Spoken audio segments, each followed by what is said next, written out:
Je, usingizi unaweza kuathiri homoni zako na uzito wa mwili bila hata kula sana?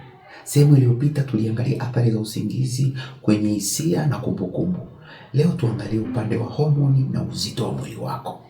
Usingizi mbaya huweza pia kuathiri homoni muhimu za mwili.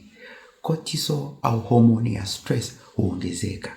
Leptin, homoni ya kushiba, hupungua, na ghrelin, homoni ya njaa, huongezeka. Hivyo ubongo utafsiri kuwa wewe una njaa, hivyo unatamani kula vitu vya sukari na mafuta, na udhibiti wa ulaji hupungua kutokana kwa kuathirika kwa prefrontal cortex. Lakini ufahamu pia kuwa unapokosa usingizi mzuri kwa muda mrefu, uzito huweza kuongezeka bila hata kula sana kutokana na homoni ya cortisol. Homoni hii pamoja na mambo mengine huhamishia mafuta tumboni, yani visceral fat.